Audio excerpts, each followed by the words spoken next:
Good morning, everyone. Good morning. We are at the Eighth Beatitude today. Blessed are those who are persecuted for righteousness' sake. Beatitude number 8. This is not the end of our faith formation time. However, please remember that we meet again next Sunday, which is Palm Sunday, and I'll be doing a special reflection on the Passion narrative from the Gospel, looking at the wounds of Christ, the specific wounds of Christ, and doing some reflections on those.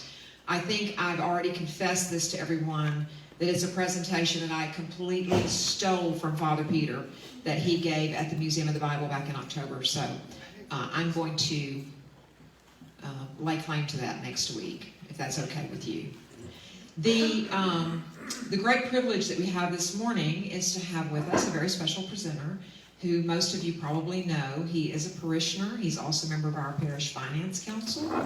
He serves with great distinction and integrity as the council person for District C of Shreveport and his local attorney. I can't say enough good things about him. I'm very grateful for his friendship and for his professionalism and the way he has served my district of District C. So anyway, without any further ado, please welcome Councilperson John Nickelson.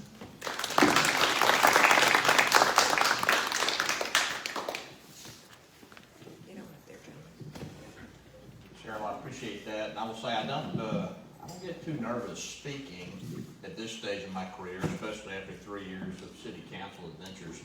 But when the city's leading historian says, come give a talk that combines history and theology at church, and I'll be there, and Father Peter might as well, that did give me a little bit of a hit. So I'm going to do my best, but if I say anything historically inaccurate, I know I'll be corrected, and likewise, I'm sure a deacon, a sister, or a priest will appear in short order if I get something wrong on that front.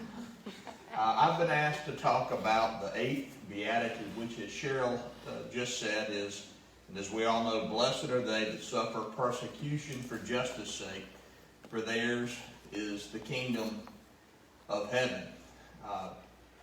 Different translations parse that verse a little bit differently. Some reference persecution for justice' sake, other translations persecution for righteousness' sake, still another persecution for doing what is right, and a last persecution for doing right.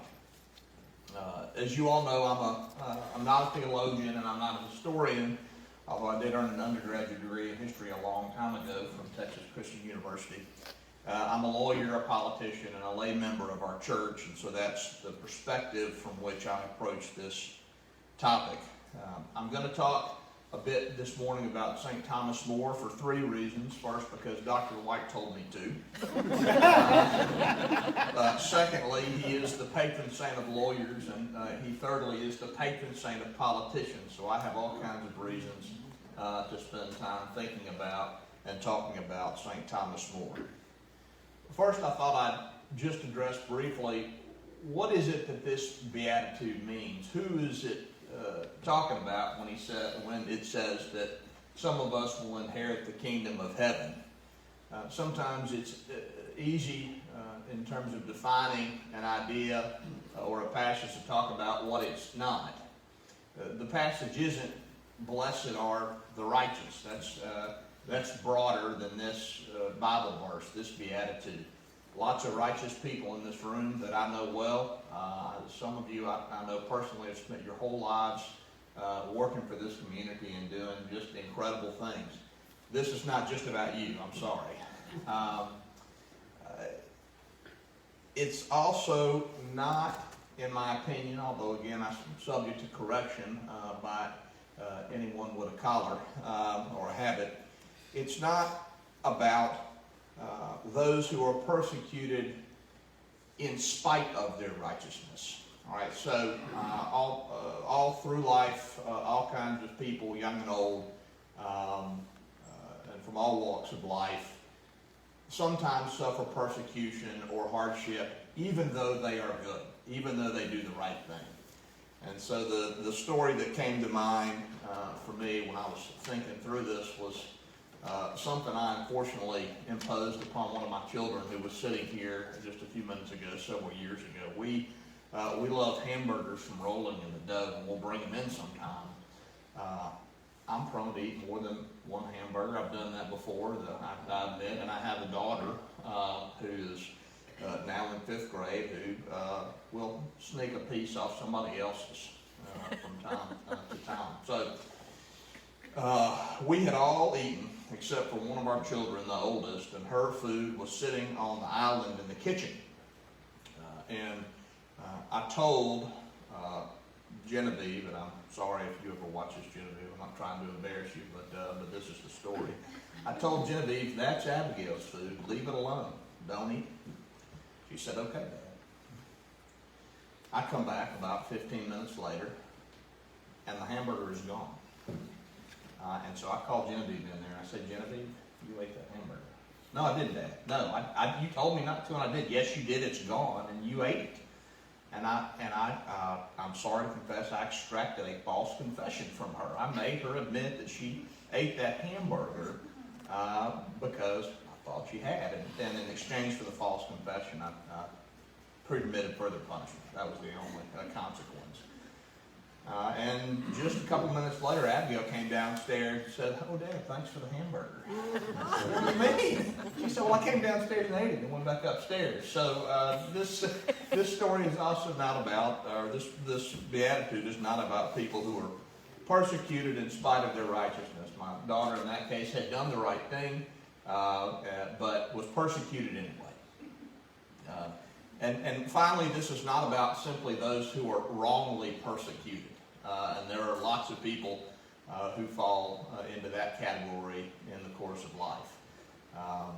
An example that came to mind as I prepared for this speech is that I was appointed, although I do principally civil work, years ago to represent a woman charged with possession with intent to distribute marijuana in Caddo Parish District Court. And she had been walking down the street in her neighborhood one day and was arrested along with everybody else in the vicinity of a house where the police found a small amount of marijuana taped behind a toilet in a bathroom. Well, it wasn't her house, it wasn't her bathroom, it wasn't her marijuana. She had no connection to the place. She just had the misfortune of being in the wrong place at the wrong time. And so she was charged with a felony drug distribution offense. And it worked out after 4 or 5 trips to the courthouse. The charge was dismissed, but she without a doubt was wrongly persecuted. That's not the Eighth Beatitude. The Eighth Beatitude is particularly about of their righteousness, because done what they knew to be right, or they have refrained from doing what they knew to be wrong, and as a consequence of that decision, suffer adverse consequence.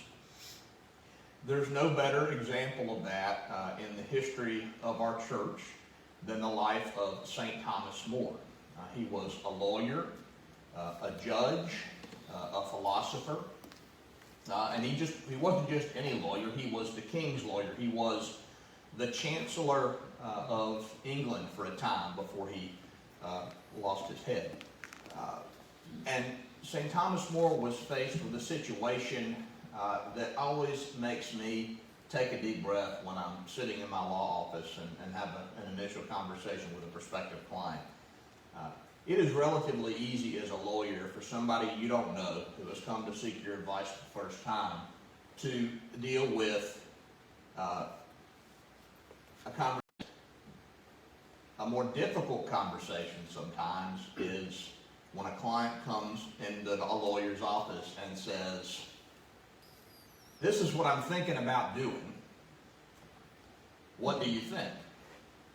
And certainly over the course of my career, I have had conversations like that as a lawyer, and I see Mr. Landerneau back there is also a member of the bar, and he's had these same conversations in which I have said, I think that's a terrible idea, but it's lawful, and I'm not going to help you do it. And I've also told clients, Not only is that a terrible idea, it's unlawful. You can't do that thing. It's not permissible. Clients do not like to hear that. And thankfully, in the context of modern life and with most clients, the only consequence of having that hard conversation is that you're not their lawyer anymore. They go find somebody else to attempt what they want to attempt, or depending on the severity of the problem that they're proposing to create for themselves, they don't get a lawyer at all. They just go on about their business and make an effort to do that. Thomas More had the worst possible iteration of that situation. As you all know, Henry VIII split the Church of England from the Catholic Church in the 16th century because he wanted a male heir, and his wife, Catherine of Aragon, was unable to produce one. And so he decided that he would like to make another attempt with Anne Boleyn. He asked the Pope's dispensation for that. He wanted the right to end his first marriage. The Pope refused that dispensation, and he then decided that he would declare himself the supreme leader of the church in England, and he required everyone in his orbit to both acknowledge the legitimacy of his second marriage and take an oath acknowledging that he was a supreme leader of the church. And Thomas More just wouldn't do it. He just wouldn't do it, even though many other persons of very high esteem in England at the time who were part of the king's entourage said, sure, yeah, king, you're the king, and if you say that you are the king, you're the head of the church, and if you say your first marriage was invalid and that your second marriage to Anne Boleyn is legitimate, then that's how it will be. And despite the fact that it cost St. Thomas More everything he had, all his relationships, all his land. At one point, he was placed in a cell, and the king thought he was not suffering sufficiently, so King Henry VIII took all his books so that he would have nothing to read as he awaited his death. The only small mercy the king showed him in the end, before he had him executed for refusing to do a thing that he knew was wrong, was that he merely beheaded him rather than having him drawn and quartered and different parts of his body strewn about the country. This is a good time to mention a lesser-known saint who deserves just as much attention as St. Thomas More, and actually shares both a canonization date and a feast date with him. St. John Fisher was the Bishop of Rochester. He was personal friends with St. Thomas More, and he was a member of the clergy, not a lawyer, but he took the very same position that St. Thomas More did, and he suffered the very same consequence, beheading. So after you walk out of here, if you remember nothing else, when you think of St. Thomas More, also think of St. John Fisher, and to the extent you study or inquire about this further, look for opportunities to learn about St. John Fisher's life as well, because he exhibited the very same courage and conviction that St. Thomas More did. Now I'm going to play just a brief video about St. Thomas More's life to make sure that you come away with that knowledge.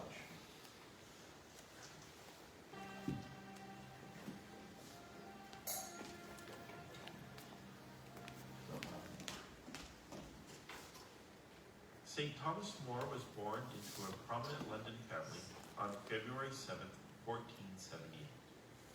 As a young boy, Thomas attended St. Anthony's School. In 1492, he went off to Oxford University, and in 1494, he became a lawyer. He lived near a Carthusian monastery. Thomas found himself called to follow their lifestyle of simple piety. As a member of Parliament, he often traveled and wrote letters to his 4 children. He was reputed as an honest and effective leader, and wrote many great works, including Utopia. Thomas was knighted and made under-treasurer of the Exchequer by King Henry VIII in 1521. He became Lord Chancellor in 1529. During this time, Thomas worked tirelessly to defend the Catholic faith in England. The relationship between Thomas and King Henry became strained after it became clear that Henry was about to break away from the church in Rome. Thomas offered his resignation. When Anne Boleyn's coronation came about, he refused to attend the ceremony. This greatly offended King Henry, who accused Thomas of accepting bribes and conspiring against him. Thomas was ordered to take an oath acknowledging Anne Boleyn's position as queen, Henry's self-granted annulment from Catherine, and the superior position of the king as the head of the church. Thomas refused and was locked in the Tower of London. Despite his brilliant defense of himself and persuasive testimony, Thomas was convicted on July 1st. As a final act of mercy, King Henry changed his punishment to mere decapitation. St. Thomas was killed July 6, 1535. His body was buried in the chapel of St. Peter ad Vincula at the Tower of London in an unmarked grave. Thomas More has been widely remembered as a man of tremendous integrity, and he has since been described as a martyr. St. Thomas More was beatified in 1886 and canonized in 1935. He is the patron saint of adopted children, lawyers, civil servants, politicians, and difficult marriages, and his feast day is celebrated on June 22nd. To learn more about St. Thomas More, visit Catholic.org, and if he inspires you or someone you know, shop for his items by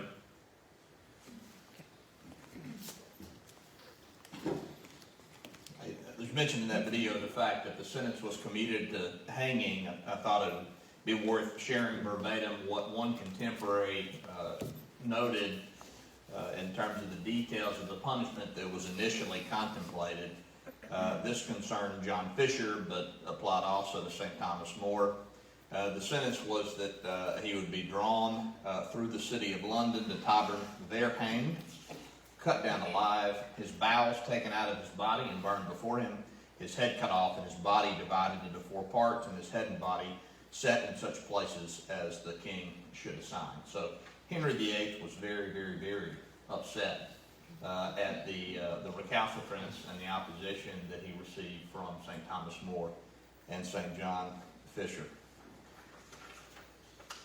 That's the best historical example we have in the history of the Catholic Church of a saint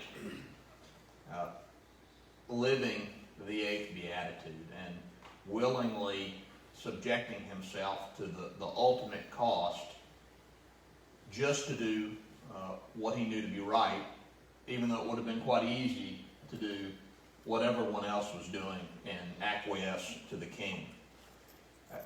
How do we bring this up to present day? What are examples of persecution that intersect with our church and our faith and that might call on some of us to choose to do what is right, even though it's not easy and even though it might result in persecution?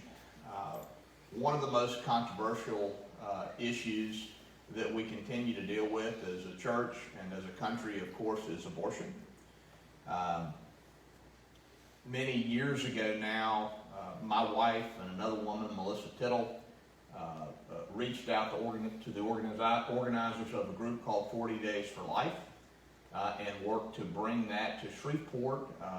Another church member, Chris Davis, subsequently picked that up and has done just incredible work with that organization over the past decade.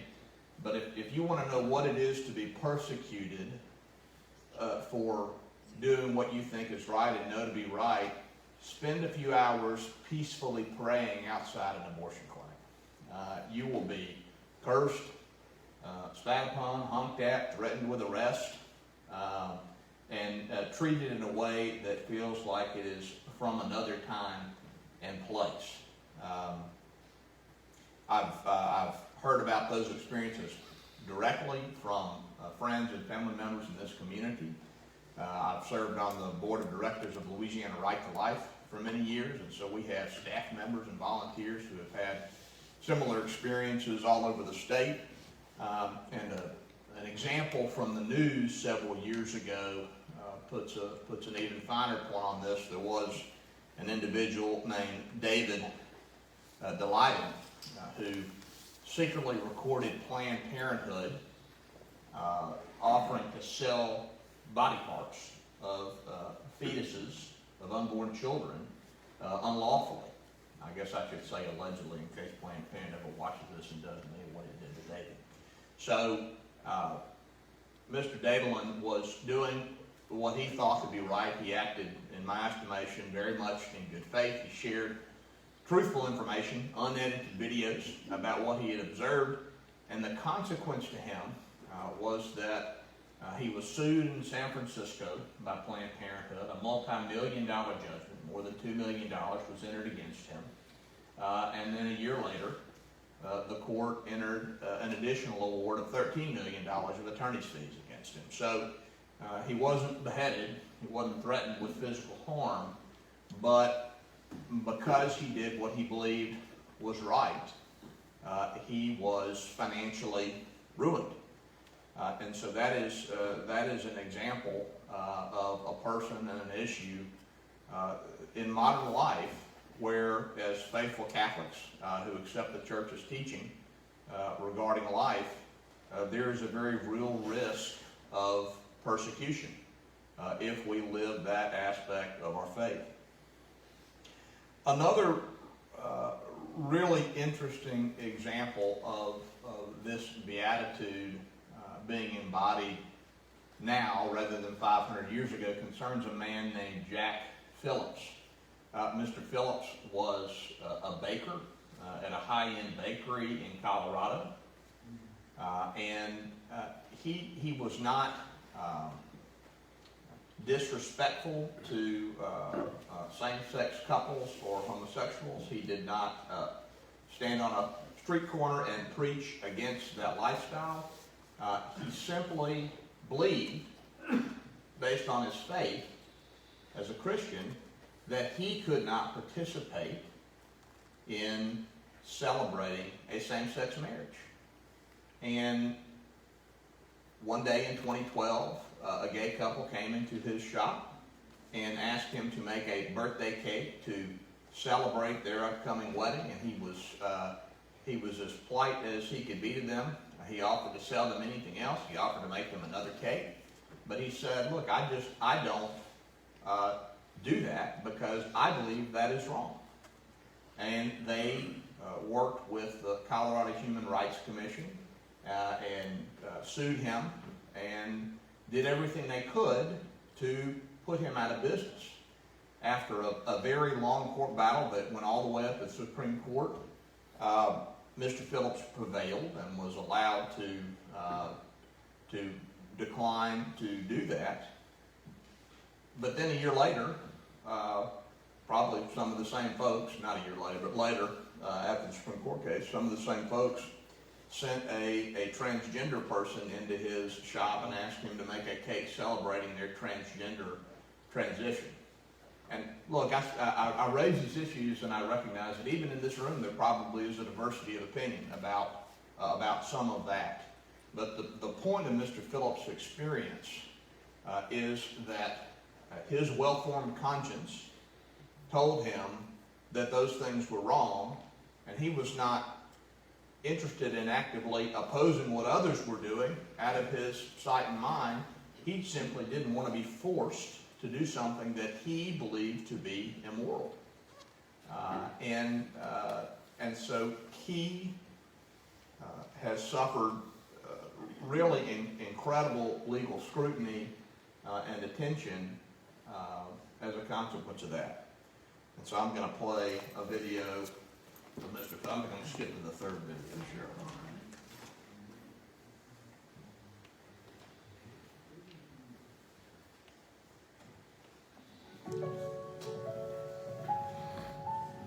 How did I come to the art? I've just always drawn. I like to see when you take a pencil and paper and you've got an idea and then watch it like come to life in front of you. So you'd like us to create a wedding cake that depicts kind of where you were when you proposed to her? Yes. Is that great? Can you describe that for me? In the mountains with a beautiful waterfall. Gorgeous. There's just something special about doing the wedding cake because it's one of the most important days in her life. And so I really want to get that right. I want to make sure I do my best and get everything just right. And now I don't get to do that.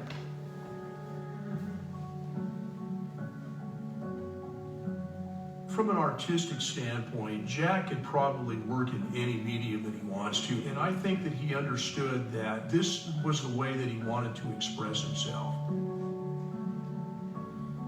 I have been in the baking industry since 1979. In my sales role now, in my current position, I get out to see an awful lot of retail and wholesale bakers, and pretty often this situation with Jack will come up, and they'll say, well, you live in Denver, what's happening? And the vast majority of people are hugely behind Jack and hugely support his efforts to try to set this right.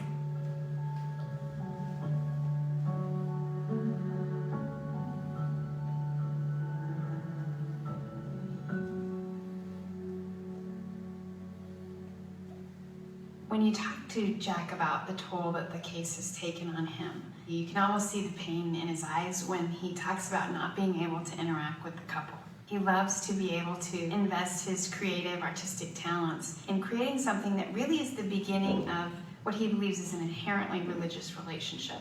And he puts a piece of himself in it, which is, I think, why he's so great at designing wedding cakes. I came to be a part of Masterpiece Cake Shop simply because it was my family's business. I was 13 when we opened, and I've just been there ever since. I think the reason people called and just had vile things to say about my dad or to my dad was because they had a misunderstanding of who he was and what he had done. It's not about refusing business. It's about having the freedom for him to artistically create something that allows him to honor Christ. When I started Masterpiece Cake Shop, I want to have a really good cake, but I wanted it to be known for the artwork. And what I want it to be is a place where I can create art for people in my community, and I want them to know that cake came from Jack. Jack is a man of serious faith. It influences everything he does. From the day he opened the cake shop, to how he named it, to how he treats his employees and helps his customers, to the kinds of cakes that he designs. And Jack is just one of many creative professionals that knew right away what cakes, what events he couldn't participate in. He has declined to participate in Halloween.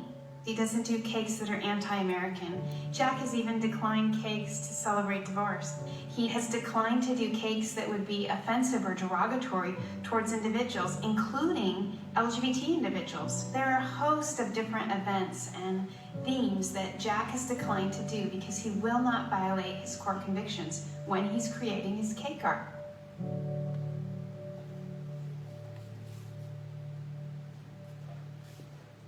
I remember that day very clearly, the day that our lives changed, possibly forever.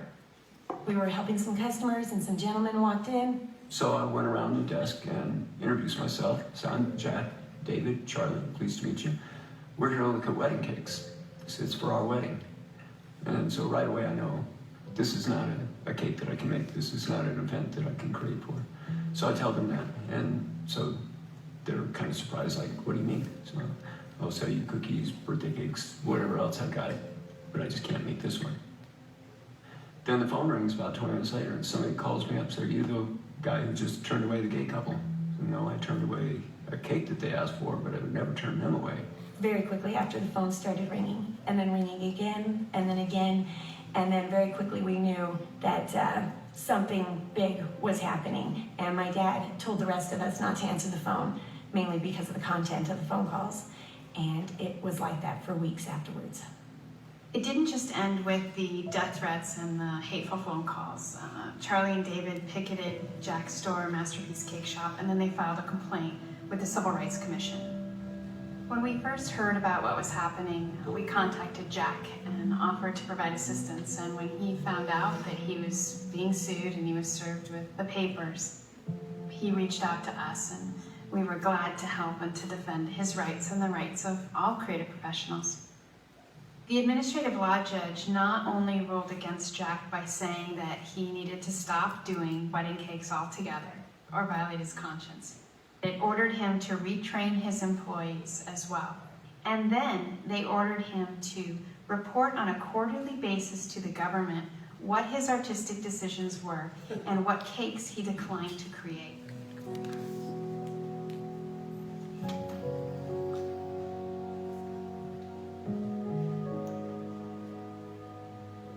We had a good wedding business, good business all the way around. I had like 10 people working for me just shortly before David and Charlie came in. We're down to 4 now. Now they're not there. So people move on, they get other jobs, but there's still a hole that it's not always their choice to leave or my choice to get rid of them. It's like somebody else decided you can't do this, and so the choice was made for us. So we've lost those relationships as well, and that's as hard or harder than the money. In June of 2017, Jack learned that the United States Supreme Court would hear his case. Jack represents what a pluralistic society looks like. Jack represents the freedom that we all should have to be able to disagree, to be able to be tolerant of one another, to be able to understand that the right of free speech, the right of the free exercise of religion, if we want it for ourselves, then we must extend it to others. You can support same-sex marriage and support Jack Phillips and Masterpiece Cake Shops. In fact, you should.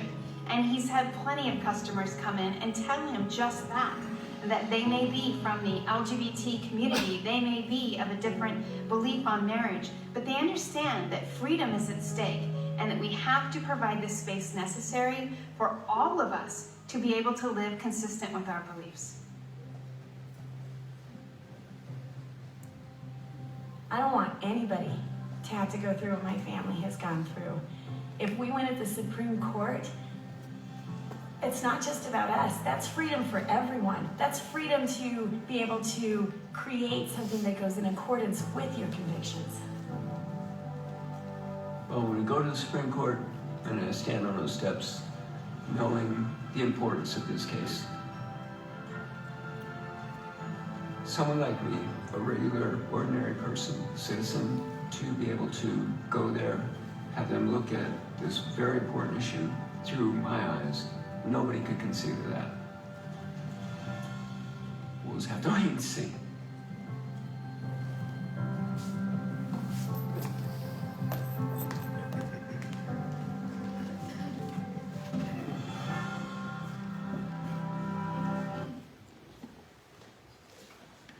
So, again, Mr. Phillips' experience really is one of the best analogies of which I'm aware from modern life to the experience of St. Thomas More. He wasn't executed, but he was threatened with death because he would not give his approval to the marriage of another he thought immoral. Now, as the lawyer in that video said, whatever your opinion about same-sex marriage, we ought to all agree that citizens in our country should not be forced to take actions, do things, participate in religious ceremonies that they think and believe in good faith are immoral. Thankfully, in my view, the Supreme Court sided with Mr. Phillips and confirmed his right not to participate in a religious ceremony he thought to be immoral. As I mentioned earlier, a year later, activists sent someone else in with another cake idea that he believed was immoral, and he again refused that and was sued for that. So I think there are two lessons in Mr. Phillips' experience for all of us. One is that we have to have the courage of our own convictions. If our well-formed conscience tells us that a thing is wrong, and then we have to refrain from doing it, or tells us that a thing is right and needs to be done, we have to do it. The flip side is that we don't want to be the persecutors, right? We may have beliefs about ideas that are changing and evolving very rapidly in our society that don't conform to traditional ideas or traditional ways. That doesn't mean that the people who believe what virtually everyone believed for millennia are hateful or bigots. It means that they are doing what they believe is right, and we don't want to be the persecution piece of this beatitude. We all have to be willing to allow others to live in accordance with their genuinely held religious beliefs.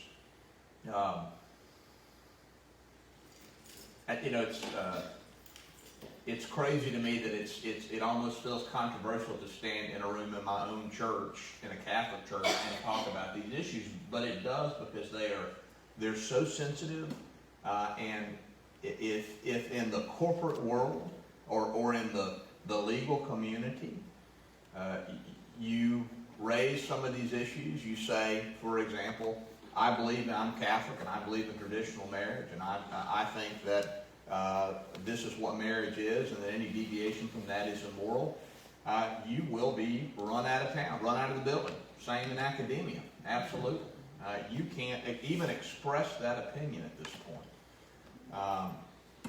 And so I think that is, it's a sensitive topic, but it is the topic that really, in terms of issues that you are actually likely to have an Eighth Beatitude experience with in 2022 in the United States, that's probably the one that you would be persecuted for expressing a genuinely held traditional belief on.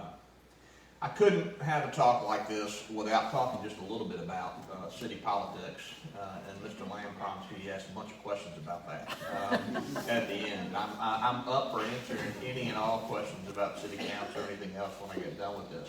But I will say that there are endless opportunities, I mean daily opportunities, as a local elected official to either be righteous or to be absolutely wicked. And I tell people that's particularly true at the level of local government because of the small number of members that comprise the body. So if you get elected to the state senate in Louisiana, you're one of 30-something. If you get elected to the House of Representatives in Louisiana, you're one of about 100. Your individual vote on any particular issue doesn't matter. It doesn't move the needle. But when you're one of 7 on a body that controls operating budgets north of $500 million a year, your individual vote can be dispositive of an issue that has a tremendous impact on the community. And so I'll tell 2 stories. One of them's about my good friend and colleague, Lavette Fuller, who represents District B. The other's about me. And as to the one about me, I'll say this. Samuel's doing first reconciliation right now in St. Michael's Chapel. I'm not doing confession, so I'm only telling you the good and none of the bad. So don't think that I'm trying to pump myself up when I tell this story. I've made mistakes, certainly, but I'm not going to talk about them on the live stream. So one of the worst and just fool-headed ideas that came before the council over the past 3 years was the idea that the city would get involved in a variety of ways in a development of the cross-value area. And when I say that, I don't mean that there's not a deal that could be struck that would make sense for the city and that would result in a positive economic development of that area. But the deal that came to us a couple of years ago was bad for every conceivable reason. It exposed the city to too much risk. The people that were involved were not reputable people. I think one of them's in prison now, actually. I won't name names. And so it was a really easy call for the 3 Republicans on the council. Okay, and that was myself, Councilman Butcher, and now deceased, or sadly, former Chairman James Flurry. But we all looked at this deal and we thought there is no way in heck that this makes sense for the city of Shreveport, and our vote is absolutely not. It was the right thing to do, but it was also politically easy, right? Because that's what our constituents wanted. That's what they expected, and so it was all upside for us. You get to do the right thing and have voters pat you on the back and thank you for doing what they also thought was the right thing. It was harder for the Democrats because some of the people pushing this idea were powerful Democratic figures. And to her credit, despite being absolutely excoriated by some of her political colleagues on the Democratic side of the aisle, Levette Fuller voted with us and killed that deal. And she was called a race traitor. She was called every conceivable name just because she stood up and voted no for a deal that didn't make a bit of sense for anybody in this city. She did the right thing. It was a righteous decision. She was persecuted, but that still didn't change the direction she took on that issue. And that that's something that I thought could have exposed, because of the contamination or alleged contamination of some of the property involved, exposed the city to very large liabilities if it had been handled wrongly. And thanks to Ms. Fuller and her willingness to vote against her party on that issue, that didn't happen. That's an example of Ms. Fuller doing the right thing despite persecution. And I'm going to tell this next story. You may not think this is the right thing. Okay, you may hear this story and think, John, you're taking people's freedoms away, and I don't want you to do that, and I don't agree. But my dad was an oncologist for more than 40 years. Smoking kills 500,000 people a year in the United States. And it came to my attention about a year into my service on the council that we still allowed smoking in casinos and in some other public places in the city. And initially I thought, well, surely I can't do anything about that as a city council member, but happily I discovered that I could, because that's something that we get to decide as local government, where people can smoke. So I got together with Ms. Fuller and some others on the council, and I said, I really would like to get this done. Let's put together legislation to ban smoking in casinos. Not so much for people who come and smoke and choose to do it to themselves, but for the thousands of workers who've got to choose between a good paying job and their health.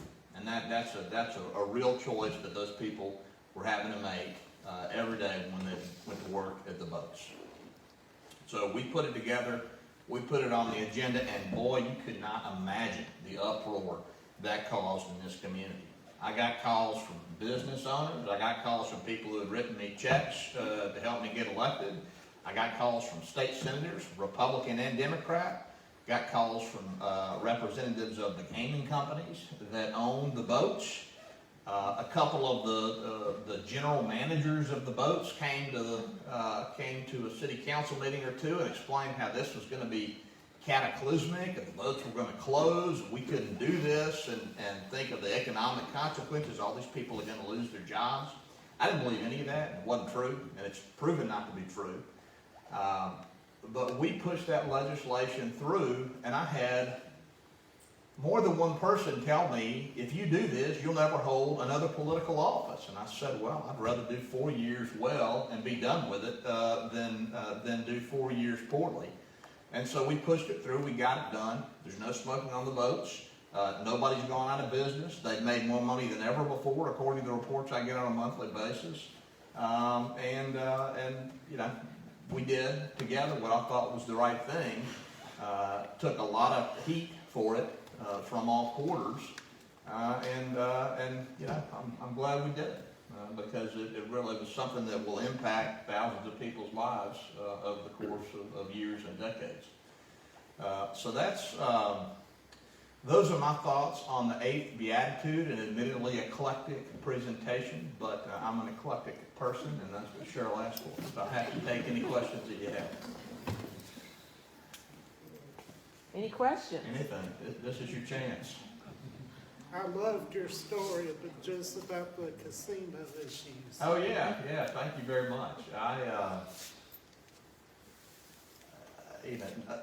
People get a little bit upset about a lot of things, but when it involves lots of their money, they get really upset.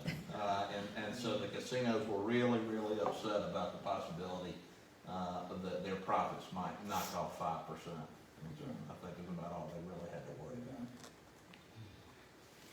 Do you have any issues that are coming up that you know of that have to do with any kind of freedom, anything like that, the violation of?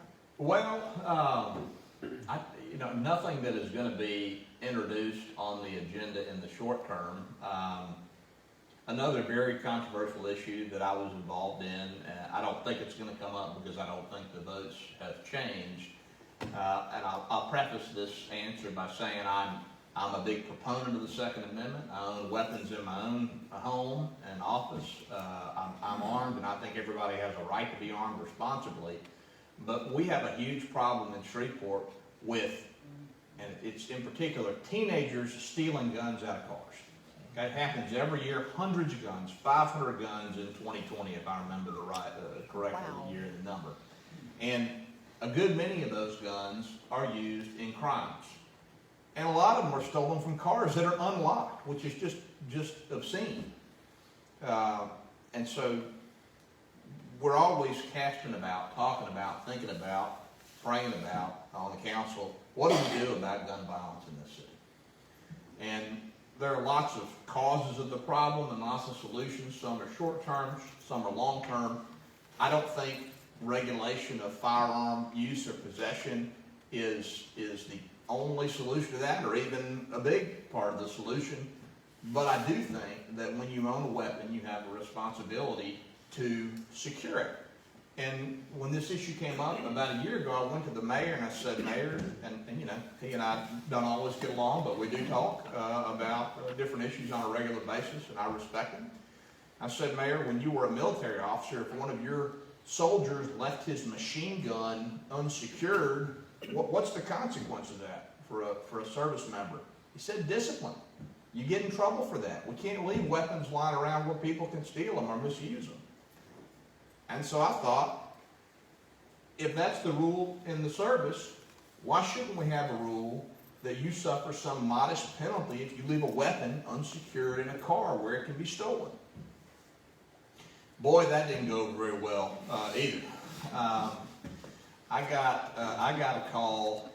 There's the local NRA and there's the state NRA and then there's the national NRA. I have no idea how much money they bring in every year, but it's got to be hundreds of millions.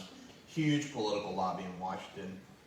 I got a call from an older lawyer who's a friend. He said, "Hey John, I'm friends with a former president of the National Rifle Association." You say, you mean the local chapter? He said, no, you mean the state? No, the National Rifle Association. He wants to talk to you about this legislation.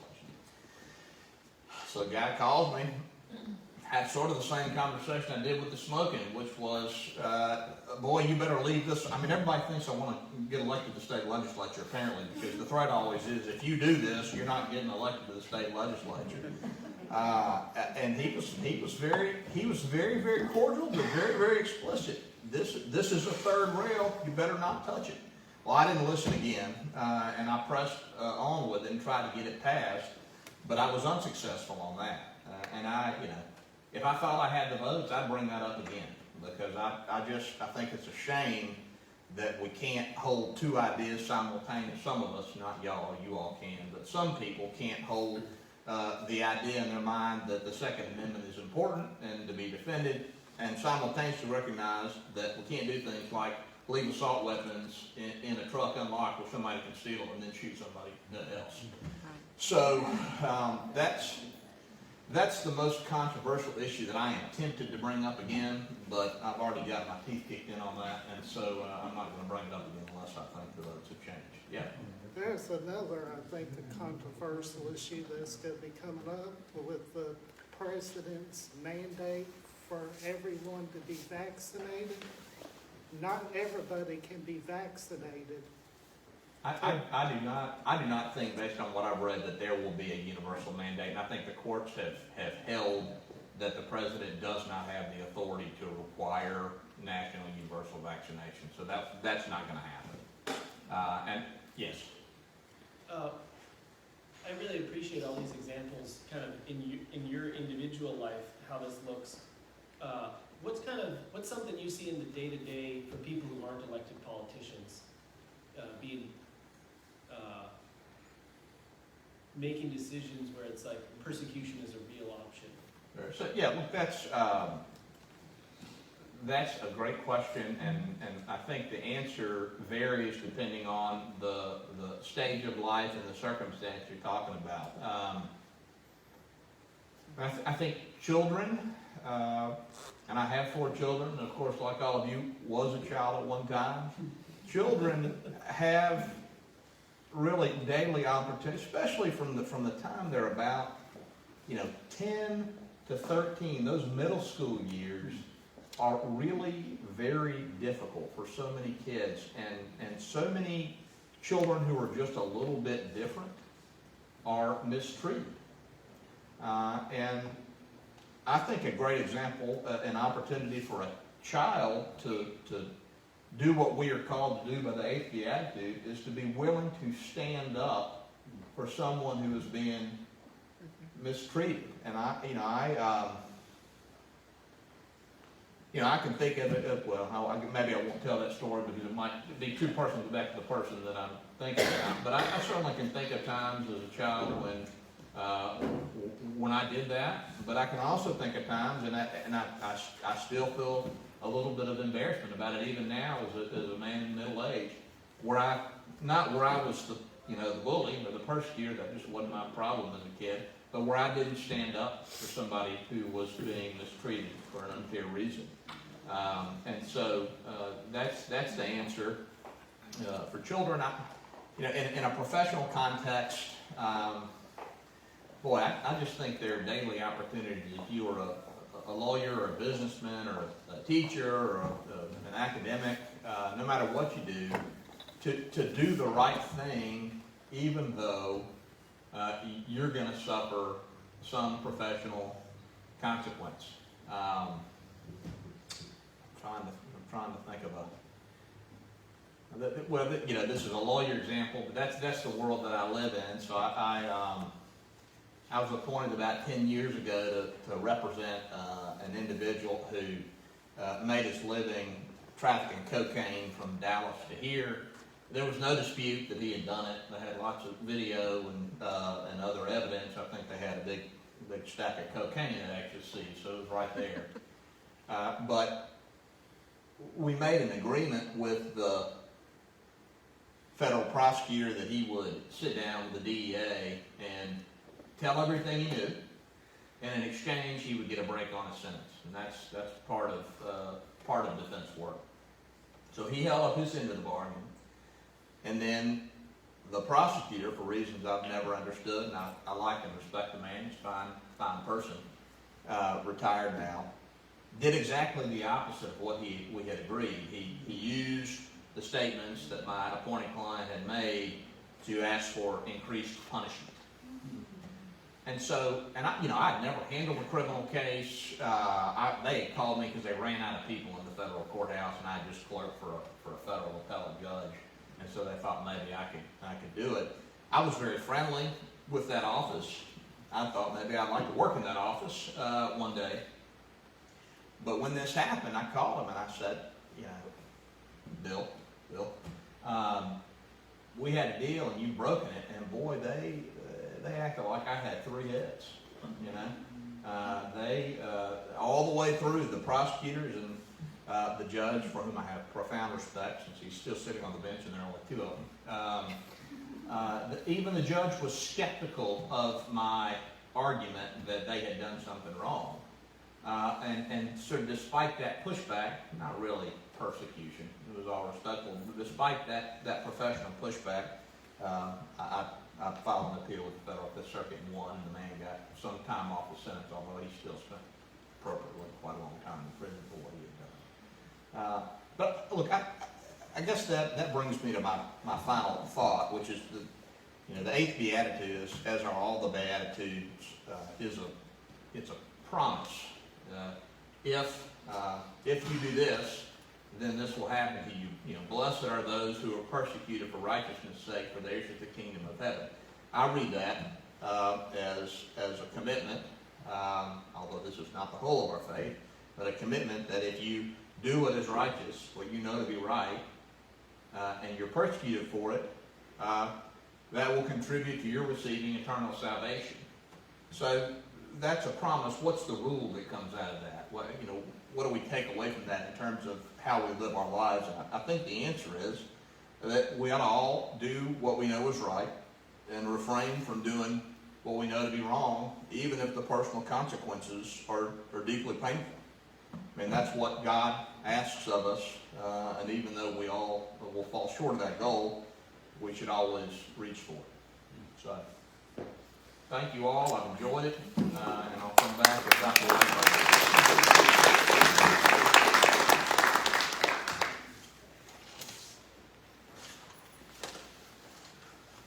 Thank you. Thank you. Thank you so much for that. That was really wonderful, inspiring, very much. I really want to add one thing, and it's really not to add anything. I can't add anything to what he just said, but to draw our attention back to something we talked about. And you'll remember this when we looked at one of the earlier Beatitudes. I told you, when we get to Beatitude number 8, we're going to be revisiting this translation. Do y'all remember that? And what was the word we talked about that was translated 2 different ways? Righteousness, right? And so you'll recall that I had to go on down that rabbit hole to find out where that translation changed. And it was in St. Jerome's Vulgate translation. St. Jerome is the one who translated the word as justitium, which is directly in English as justice.